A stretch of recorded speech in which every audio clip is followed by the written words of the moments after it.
Assalamualaikum and hi, my name is Nur Kisina Farisa binti Azmi. I will be explaining the chapter 1 until chapter 3. In the page 1, there is event placed in 1950s at University of Malaya campus in Singapore. The situation happened there where is the orientation of new student happened.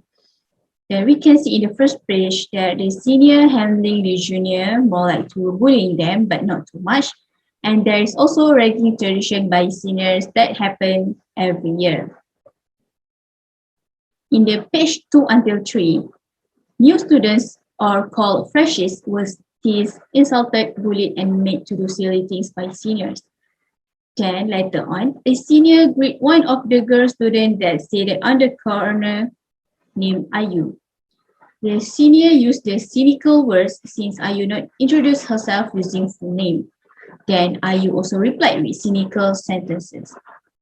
Then the senior asked question to Ayu whether she come here to prove that the girls as brainy as boys. Later on, Ayu know the senior name is Han or nickname the cynic. That's why the Han asked Ayu in the cynical tone. Then Han insult Ayu gender and races. But Ayu replied with kindness word because she said good friends should insult like that. But Han rejected that because Han doesn't believe in that. So Han behavior remind Ayu of her friends during Form 6. Ayu vividly remember during her pre-war day. Ayu's house placed in Johor Bahru. In the page 4 until 5, there's explaining the environment around Ayu's house. At the top, there was a 2-story building, which is the Malay girls' schools that Ayu attending during her teenage years. Close to the girls' school, there was women teachers' clubhouse. And Chinese schools also nearby then, and from short distance, there was a church. Every morning, Ayu will sit in front of her house, watching a group of boys heading for Chinese school. She wanted to be friends with them. So one day, she shouted and insult sentences to get attention from them. They shouted and insult sentence back to her. The next day, they become friends. There is something about Han remind Ayu about them. Han asked if Ayu still believe both of them will share insulted words despite different races and be friends. In page 6 until 7, there's a situation where Kumar come and read Ayu about her bedroom slipper that she had been wearing to the campus. Then Ayu said she didn't realize it.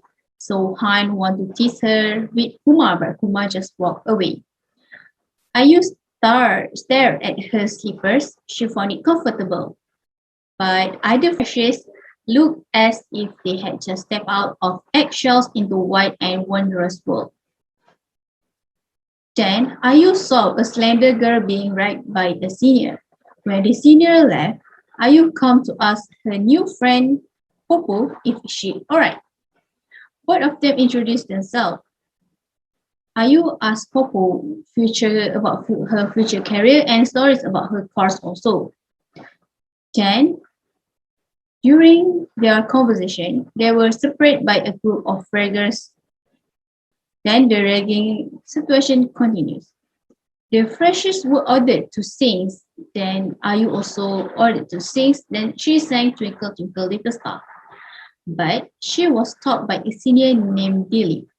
Dilip then taught Ayu to sing in Indian accent. In the page 8 until 9, after the first day, Dilip coached them to become a cheerleaders at rugby matches. Another senior named Musico also taught them to play the nose flute. He has a very peculiar talent because his nose could join a world-class orchestra. Another senior, Medico, a ferocious yeller at rugby games, but he's smart and comical ragger.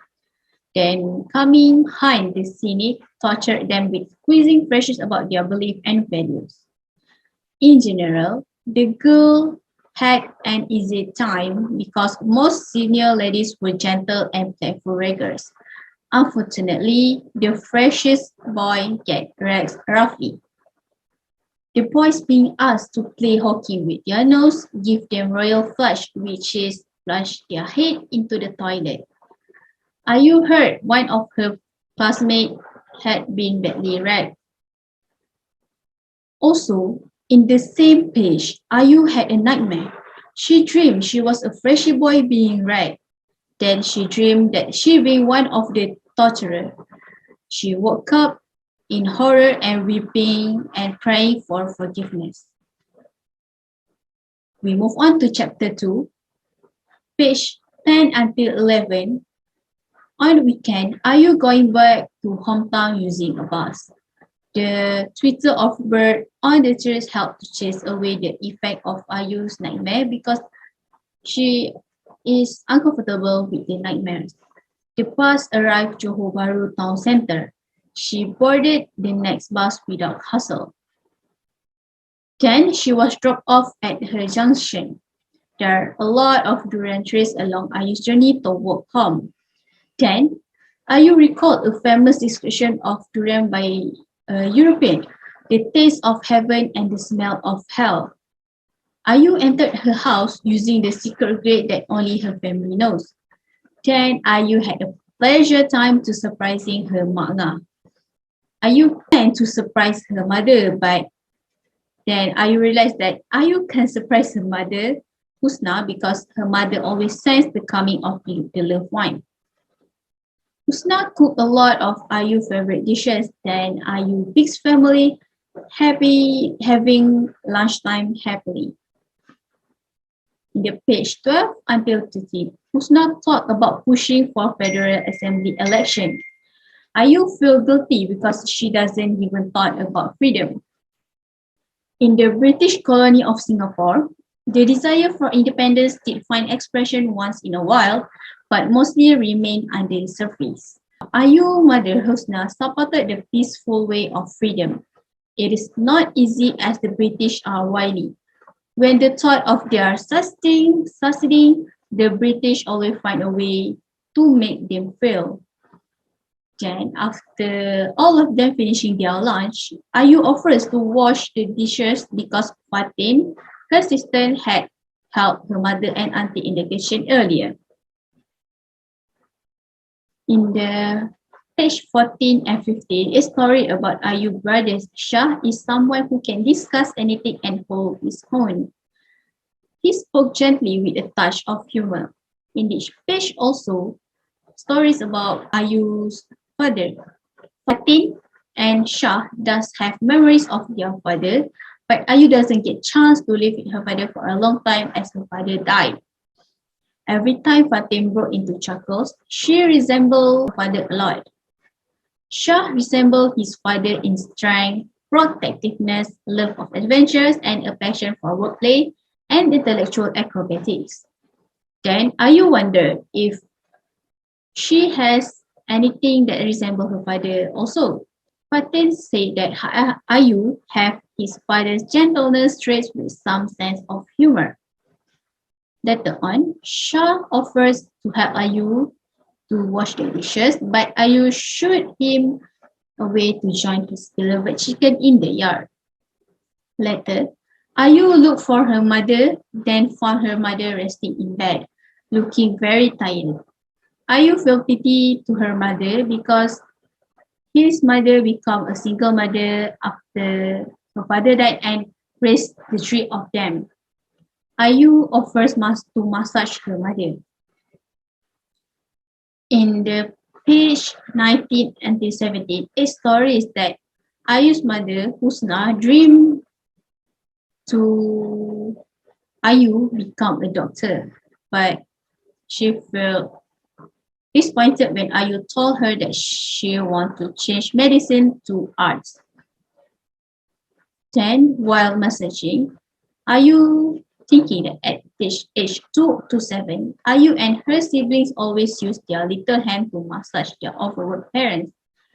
Then Ayu reminiscing back their memories during war.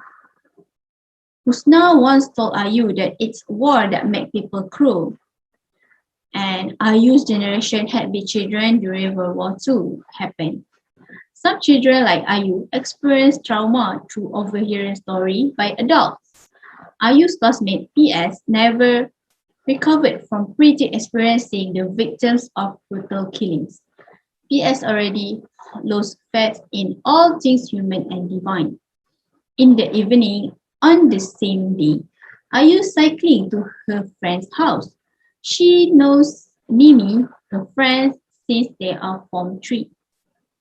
They started to be friends when Ayu asked Mimi to give her a ride home using Mimi bicycle when Ayu get left by the bus.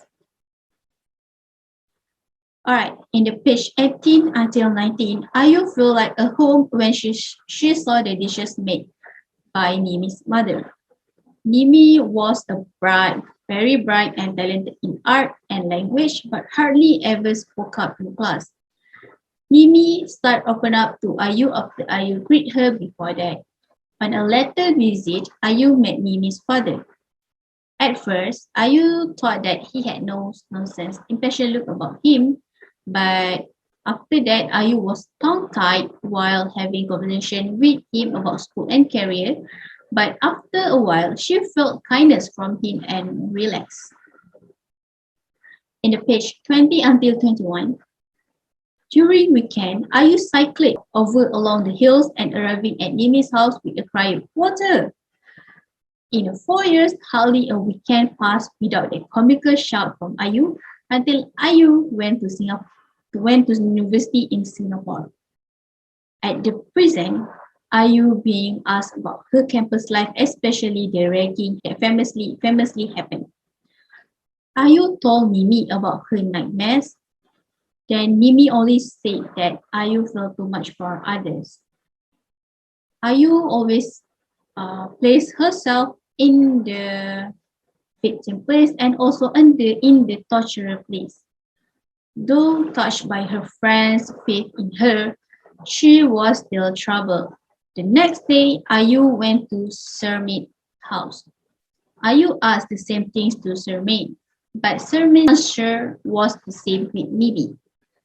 Sirmit asked Ayu if there is something upsetting her because she looks Ayu uncomfortable with herself. The sharing had to wait because all of the Sirmit's family members were at home. In the page 22 until 23, Sirmit's mother always asked when Sirmit want to get married because she had prepared Sirmit sufficiently to meet the present age. After the palmistry session, Ayu and Sirmit sat on the sofa and continued the story. Then later, Sirmit's answer about her nightmare is same with Mimi. Sirmit and Ayu meet in their school a year after Mimi.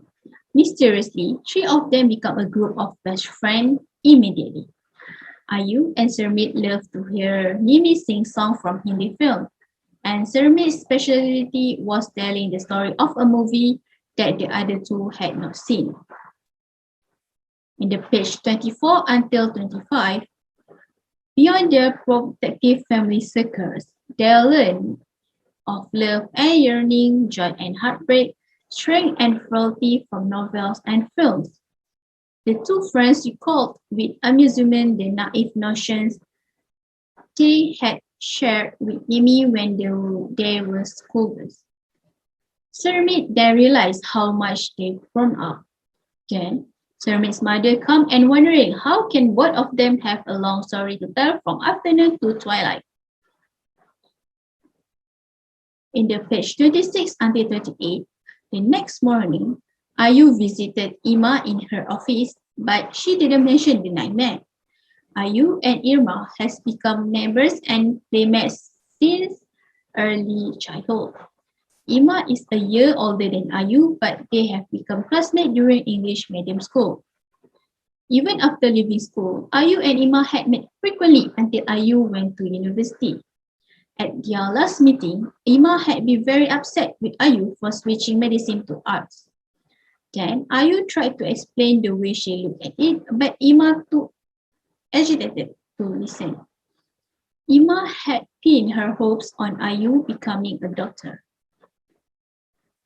In the page 29, Ayu suddenly feels nostalgic when cycling around her childhood neighborhood. She stopped at a big tree just before the pebbled path. Then Ayu remembered her little playmate, Lin, who had vanished during the war. She saw herself and Lin playing happily under the big tree. Lin came into her life some weeks after the episode with the schoolboys. Lin's family, Mr. and Mrs. Lin, moved in the vacant land nearby Ayu's house. In page 30 until 31, there is communication between families comprised notes, smiles, and greeting when their path happened cross. Friendship were formed at multiracial English medium school, workplace, shop, and markets. In general, however, the various ethnic groups knew a little about each other, content to exchange friendly gesture from a distance. One morning, Ayu began play under the big tree. Then she heard a beautiful sound of a flute played by a Lin. Then Ayu come near the sound and asked permission from Lin's mother to play with her daughter under the big tree. Ayu and Lin play together despite different language.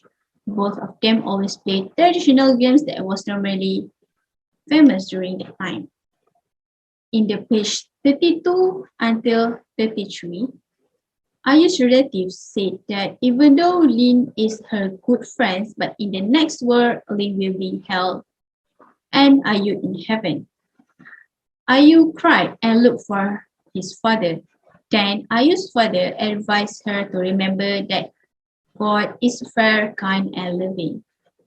A few days before Aidilfitri, Husna and Ayu asked permission for Lin to join other children in the lighting of lamps around their houses.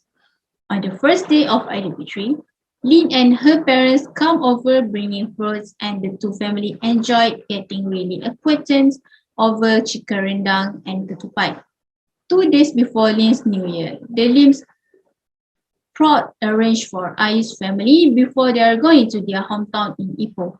Amri and Husna offered to keep an eye on the Lim's house while they were away. In the page 34 until 35, the day after the Lims returned, Ayu and her parents visited them bringing the gold orange. Then a group of Mr. Lim's pupils come over. Ayu was unexpected because the pupils were the same schoolboys Ayu had exchanged friendly fire not a long time ago. News of the war in the Europe was followed with interest and concern by the people of Malaya. Lin and Ayu were just 5 years old when Japanese had invaded Malaya from north and would soon be upon them. The soldier would show no mercy, especially to the Chinese. Amri, Ayu's father, and Husna rushed over to warn the Lims in case they had not heard about that. Mrs. Lim said they are trying to find his pupils and teachers and organize an evacuation to a safer place. Ayu and Lin had to be separated because the Lims decided to move away because their presence would only endanger them further. Then, in the same page, Ayu then remembered trudging alongside her parents. Ayu's family need to run away from there because the Japanese already invaded their place. Even in the long journey, the family still had time to joke around among themselves. In the page 36 until 37, another memories pop up in Ayu's mind. It is when the kindness of the young man who helped and carried Ayu and Shah. The Lims never returned to their house as the other houses had been taken out by the looters. In one morning, Ayu woke up screaming as she had a nightmare about Lin. Husna sought help from the British authorities to find the Lim's family, but were warned by a friend that further inquiries might get the Lim's released by British. Near 12 years kept passed since Ayu lost her playmate and friend. But at the campus, Ayu learned that one of the rebels punished with expulsion was Han, his cynic. As she thinks about Han, the boy arrived at her side. Han told Ayu that he almost killed a freshie boy. Han continued that she was ragging as always, then suddenly the boys insulted him and told him to go back to China. Han then lost temper and went crazy. Then someone reported Han to the VC, but the boy begged to the VC not to bring in the police. Han wondered why the boy do that. So later then, Ayu said the boy might understand that his words were terrible and that they set off something deep in you. Miss Han. Page 33 until 39, Ayu told Han about her nightmares, and Han asked if it scared her that she can be cruel even in a dream. Then Ayu thought Ayu had enjoyed dwelling with the cynic. The cynic said that his mother always wanted him to go to university because one of the proverbs she taught him was, "Without learning, one is a walking corpse." Ayu, inspired by his mother, then wished to meet Han's mother, but Han said his whole family was dead. News items on students being expelled or suspended for ragging SSSs come out in a newspaper on the peninsula and in Singapore. An article written by Popo appeared in a Singapore newspaper. Ayu wants to meet Popo but couldn't because their hectic schedule. Then, when Ayu got to meet Popo, they discussed about the article. Popo told Ayu that some seniors said she was judgmental, vengeful, and few other things. Some freshies also thought she was trying to excuse the raggers. Popo said history tells us what happened to people who try to be fair. Though Popo younger than Ayu, she had a wisdom that seems to have come down through the age. That's all from me. Thank you. We move on to Putri Akilah Najwa to continue from chapter 4 until chapter 6.